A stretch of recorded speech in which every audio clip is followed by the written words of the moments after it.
એ police દળના કર્મચારીઓના પગાર નહીં, ગ્રાન્ટનો અભાવ કેવી રીતે આવ્યો?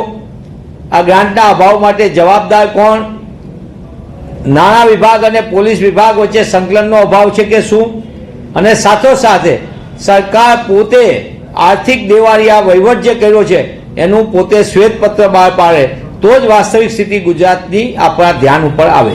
મંત્રીશ્રીનું ધ્યાન દોર્યું છે ને પોલીસ કર્મચારીઓનો પગાર નિયમિત મળે એના માટે સરકાર કટિબદ્ધતાથી આગળ વધશે ને આપે કહ્યું છે પણ હું તરત ને તરત માનનીય હર્ષભાઈનું ધ્યાન દોરું છું. ગુજરાત પોલીસના વિવિધ વિભાગોમાં કામ કરતા અંદાજિત 1 લાખ પોલીસ જવાન અને અધિકારીઓના પગાર બિલો ગ્રાન્ટના અભાવે સમયસર ન બનતા આ મહિને પગાર મોડા થાય તેવી શક્યતાઓ છે. ત્યારે કોંગ્રેસે આ મુદ્દાને લઈને રાજ્યની આર્થિક સ્થિતિની પર સવાલો ઉઠાવ્યા છે. પોલીસ વિભાગમાં ગ્રાન્ટના અભાવે 1 લાખ પોલીસ કર્મીઓના પગાર મોડા થશે. પોલીસ વિભાગ દ્વારા આ મહિને ગ્રાન્ટના અભાવે નિયત સમયમાં પગાર બિલ ન બની શકતા મોડા રજૂ કરવા માટે મંજૂરી માંગવામાં આવી છે. ત્યારે કોંગ્રેસના પ્રવક્તા મનીષ દોશીએ પણ રાજ્ય સરકાર પર અનેક સવાલો ઉઠાવ્યા છે.